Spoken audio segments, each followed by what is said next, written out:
really enjoyed yesterday's The Next Right Thing. We're still talking about it, about being a true servant. And, Adam, you brought up this really cool story about Mother Teresa when she visited the U.S. on her tour. And, she visited Arizona as well.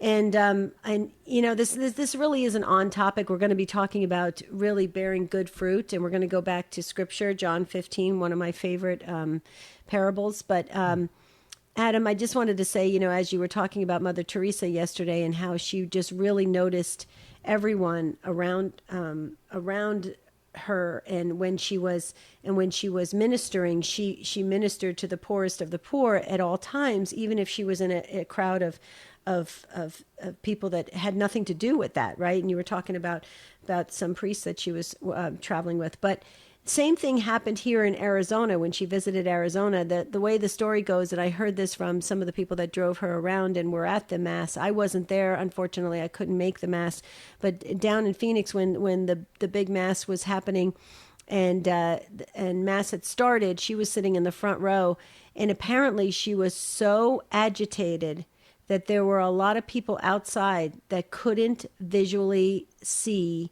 the inside of the church.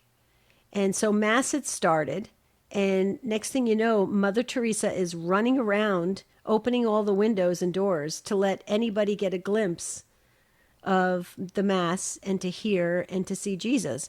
And it was kind of frustrating for the organizers, because they were like, what is going on? This is like so disrespectful. Mass has started and she's running around opening. But see, she, not only was she aware of her surroundings, not only was she responding like you were talking about yesterday, she was unable to sit in peace during Mass because other people were hurting. Now that's a level.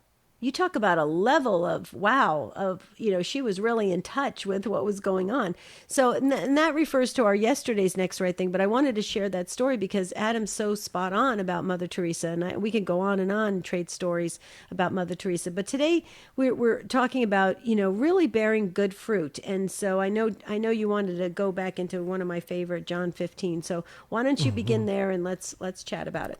Okay. Yeah, this is a wonderful, wonderful parable.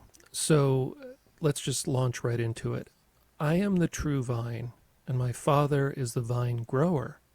He takes away every branch in me that does not bear fruit, and every one that does he prunes, so that it bears more fruit. You were already pruned because of the word that I spoke to you. Remain in me as I remain in you. Just as a branch cannot bear fruit on its own unless it remains on the vine, so neither can you unless you remain in me. I am the vine. You are the branches. Whoever remains in me and I in him will bear much fruit, because without me you can do nothing. Anyone who does not remain in me will be thrown out like a branch and wither. People will gather them and throw them into a fire, and they will be burned. If you remain in me and my words remain in you, ask for whatever you want, and it will be done for you. By this is my Father glorified, that you bear much fruit and become my disciples. Mm-hmm. Well, okay, so just a couple comments because I've read and meditated on this parable many, many, many times, but you just said something that again sparked that light bulb in my head. That's pretty stark of what was said in this parable, that if a branch does not remain, it's gone. That's pretty heavy for people. When everybody wants to rely on God's mercy, oh, I believe in you, Lord. Oh, I love you. Oh yeah, I'm a believer. I'm baptized. Can we go into what it really means to remain in him? I think part of it is what we talked about when we talked about servant in our previous segment. That's a big part of it. Jesus says you need to respond to those around you regardless of benefit to you, regardless of your position over them. And here, I think he takes it further because he's, yesterday we were talking about being a servant and responding to others, but here he is saying not only do you need to do that, but if you fail to do it, the Father who is the vine grower will take you and throw you aside. And, the analogy here is without the life-giving vine, the branch withers and dies and then is thrown in the fire later, which is obviously, pretty obviously, a reference to being completely separated from God and choosing to be. Right, severed. The other phrase in here that it always has struck me, Deb, and when in the sacrament of reconciliation, when we say the act of contrition, I always have kind of my own that I say, my own act of contrition, and that line, "For without you I can do nothing," is part of my act of contrition, and because this line to me is so powerful, without me you can do nothing, not without me you won't do as much, without me you can do nothing. It's so powerful and important. We need to remain in Jesus. He is the source of life and the source of anything that we're going to accomplish, including continuing to be alive in this life. Well, okay, so let's go a little bit deeper about this, because when you say you can do nothing without him. Okay, what does it tell us what exactly that means? Because if you're talking to the average Christian, they'll say, "I'm cool with God. I love Jesus. Everything's cool." Are they remaining in him? Well, the way that it speaks to me in terms of where I'm at with this phrase is in terms of grace. So when we're tempted and God gives us the grace to fight the temptation, we have to cooperate with that grace, right? So we receive the grace, we can reject it, and we can barrel ahead with the sin. Or we can cooperate with that grace and say, "Oh, my conscience is bugging me. I know I shouldn't do this. Let me find a way to fight through this and not do it. I know it's wrong." That's a cooperating with God's grace when God speaks to your conscience. But even that cooperation with the grace is a grace itself. Right. That's this sense in which the "without me you can do nothing" is that Christ is providing. There's a bunch of different types of grace that it's too technical to get into here. But there's sanctifying grace, there's actual grace, there's different types of grace. But it is a gift even to respond to our conscience and avoid sin. That also is a gift. So that's the sense with which it's not like we're unable to do anything if we're not thinking about Jesus. I don't mean that. But I mean in a very loving sense of being aware of the fact that he is providing all the energy to do everything that we do. Right. Okay, so do you know who you're describing? You're describing Blessed Carlo Acutis. Okay, to a T. Yeah, you're describing him and his life, his 15 short years to a T. This is a young boy, now think about this, who was so tech savvy. He was into writing programs, doing all sorts of stuff. I mean, this kid was really, well versed in all of this, in computers and stuff. And he limited himself, 1 hour a week to play video games, which he loved. But he constantly spent the rest of his time connected to the vine and cooperating with that grace that you were just talking about. And what did God do? God continued to, refine him in his short years, right? And then, boom, he comes out into the world in a massive way. And with this Eucharistic miracles exhibit and other exhibits that he put together, which people don't even know about. They know about the Eucharistic miracles one. But you're talking 15 years old. Who has access to the world at 15? Not many people. So you're describing that to a T, and he did it in 15 short years. Now the rest of us, what is our excuse, right? Well, but and you just touched on something so critical, and that is that we can't compare ourselves to Blessed Carlo, soon to be saint, God willing. we can't compare ourselves because we're all on our own journey with God. Mm-hmm. And the grace that we receive and the role that we play in life is going to be different for different people. And the timing of it could be different. So he did it by 15, but maybe you and I will achieve something decent when we're 70. True. That's a good point. Because it's in God's timing. So we that grace that he gives, we don't control when God gives us that grace. God gave him that grace in abundance. And you've told me he knew he was going to have a short life. Mm-hmm. So God gave him the grace to know his time was short, but then gave him the grace to just fill out that time and probably achieve more than a lot of us achieve in a lifetime. But that's how God worked with him in his story, in his walk with God, which was a temporally shorter one.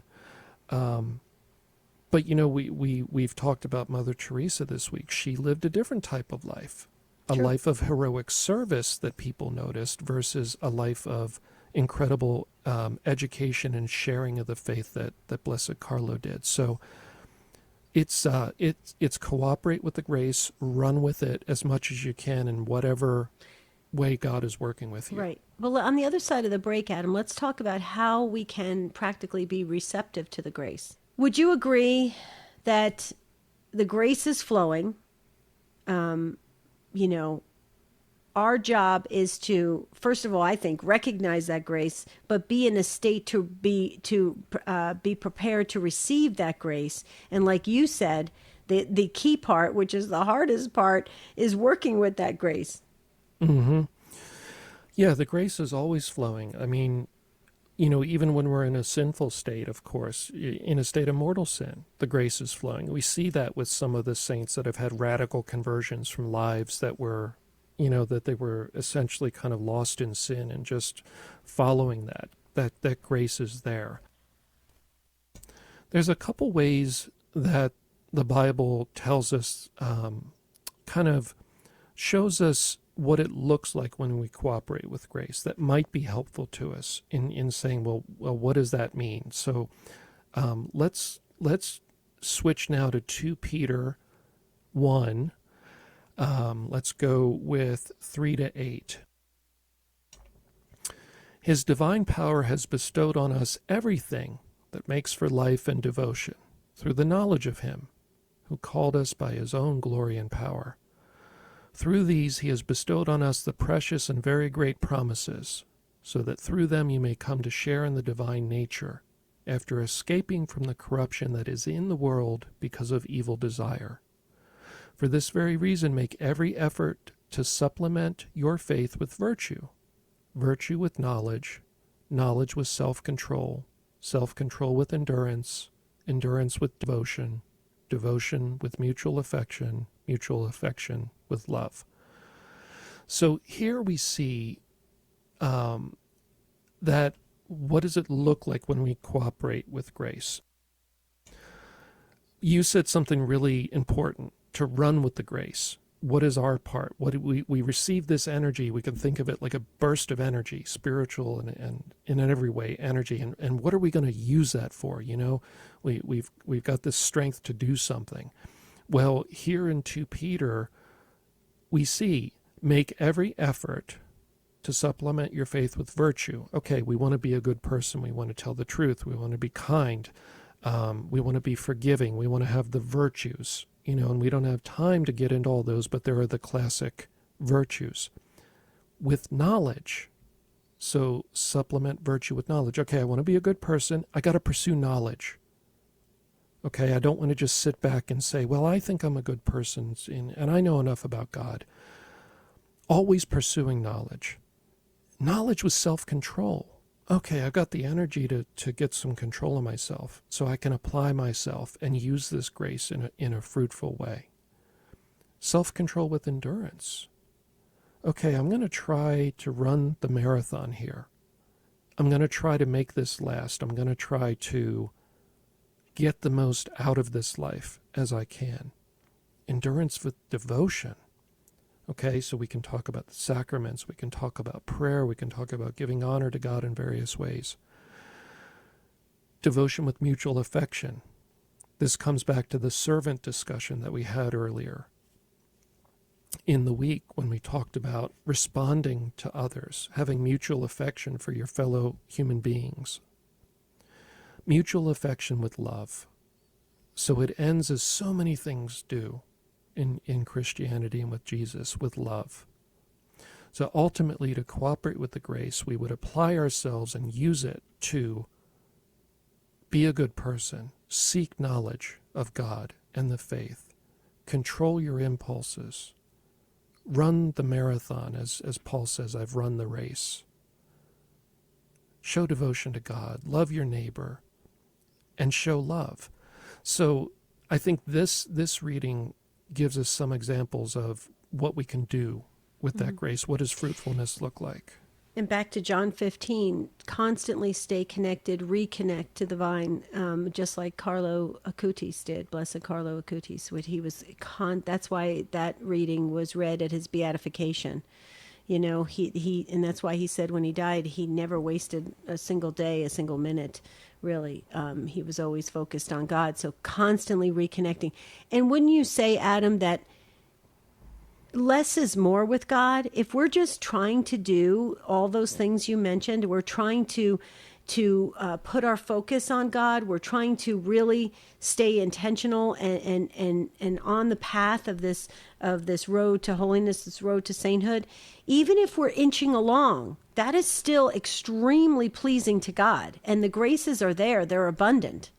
Oh, When absolutely. Right. So again, what you said, yesterday, and what you've said many times, and we've both said this, that we're not we're not comparing to others of what their journey is and their race and their everything. We are on our own individual, unique path with God, and we have our own plan, mission, everything, and it's so beautiful. Even so much so that we have our own guardian angel that was handpicked by God Himself just for us. They're not going to be recycled. They're just for us. So this is important work, what you're talking here. And that's why when people say, I want to be Christian, there's a lot more to it than just the name.